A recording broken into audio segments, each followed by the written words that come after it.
Baik, Assalamualaikum warahmatullahi wabarakatuh. Perkenalkan, saya Nurul Istiqomah NIM A1C020194, kelas E Akuntansi, mata kuliah Pancasila. Pada kesempatan kali ini, saya akan mempresentasikan hasil kerja saya, yaitu tentang Pancasila sebagai ideologi negara. Pancasila sebagai ideologi negara. 1. Pengertian ideologi. Istilah ideologi berasal dari kata idea yang berarti gagasan, konsep, pengertian dasar, cita-cita, dan logas yang berarti ilmu. Jadi, secara harfiah, ideologi berarti ilmu tentang pengertian dasar, idea, atau cita-cita. Cita-cita yang dimaksud adalah cita-cita yang tetap sifatnya dan harus dapat dicapai sehingga cita-cita itu sekaligus merupakan dasar pandangan dan pahaman. Pancasila sebagai ideologi negara ini bias juga diartikan sebagai visi atau cita-cita yang ingin diwujudkan dalam kehidupan berbangsa maupun bernegara. 2. Ciri-ciri ideologi. Ideologi mempunyai beberapa ciri sebagai berikut. A. Mempunyai derajat yang tertinggi sebagai nilai hidup berbangsa dan bernegara. B. Mewujudkan asas kerohanian, pandangan hidup yang dipelihara, diamalkan, dilestarikan kepada generasi berikutnya, diperjuangkan dan dipertahankan dengan keadaan berkorban. 3. Macam-macam ideologi. A. Ideologi terbuka dan ideologi tertutup. B. Ideologi partikular dan ideologi komprehensif. Menurut Karl Marx yang beraliran Marx, secara sosiologis ideologis dibedakan menjadi dua, yaitu ideologi yang bersifat partikal dan ideologi yang bersifat komprehensif. 4. Sifat-sifat ideologi. Ada 3 dimensi sifat ideologi, yaitu dimensi realitas, idealisme, dan fleksibilitas. 1. Dimensi realitas.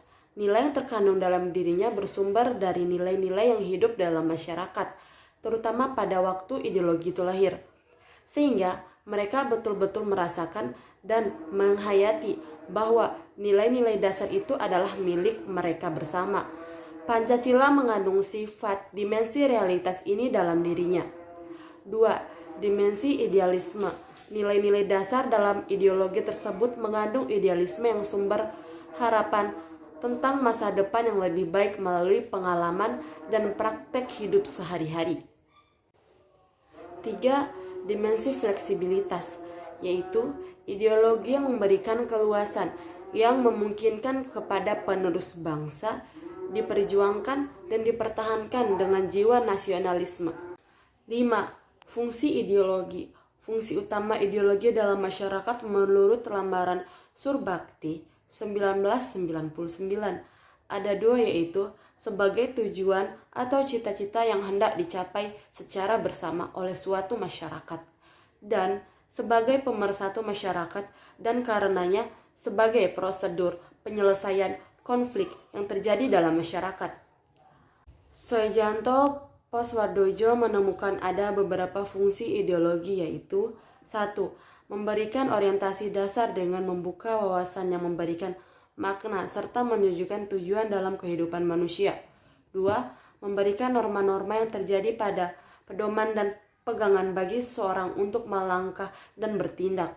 3. Memberikan bekal dan jalan bagi seseorang untuk menentukan identitasnya. 4. Memberikan kekuasaan yang mampu menyemangati dan mendorong serta untuk menjalankan kegiatan dan mencapai tujuan. 5. Memberikan pendidikan bagi seseorang atau masyarakat untuk memahami, menghayati, serta memperbaiki tingkah lakunya sesuai dengan orientasi dan norma-norma yang terkandung di dalamnya. 6. Memberikan struktur kognitif, yaitu keseluruhan pengetahuan yang dapat merupakan landasan untuk memahami dan menafsirkan dunia dan kejadian-kejadian dalam alam sekitarnya. Urgensi Pancasila sebagai ideologi negara. Setelah menelusuri pengertian, ciri-ciri, macam-macam sifat-sifat ideologi negara, maka terlihat bahwa Pancasila sebagai ideologi negara menghadapi berbagai bentuk tantangan. Salah satu tantangan yang paling dominan ialah globalisasi. Globalisasi merupakan era paling terhubung antara masyarakat suatu bangsa dan masyarakat bangsa yang lainnya, sehingga masyarakat dunia menjadi lebih terbuka. Dengan demikian, kebudayaan global terbentuk dari pertemuan beragam kepentingan yang mendekatkan masyarakat dunia. Sastra Prateja menegarai beberapa karakteristik kebudayaan global sebagai berikut. 1. Berbagai bangsa dan kebudayaan menjadi lebih terbuka terhadap pengaruh timbal balik.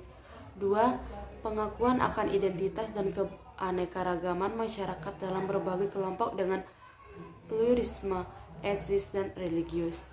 3. Masyarakat yang memiliki ideologi dan sistem nilai yang berbeda bekerja sama dan bersaing sehingga tidak ada satupun ideologi dominan. 4. Kebudayaan global merupakan sesuatu yang khas secara utuh, tetapi tetap bersifat plural dan heterogen. 5. Nilai-nilai hak asasi manusia, kebebasan, demokrasi menjadi nilai-nilai yang dihayati bersama, tetapi dengan interpretasi yang berbeda-beda. Berdasarkan karakteristik kebudayaan global, maka perlu ditelusuri fase-fase perkembangan globalisasi. Adapun fase-fase perkembangan ideologi itu adalah sebagai berikut. 1. Fase embrio. 2. Fase pertumbuhan. 3. Fase take off. 4.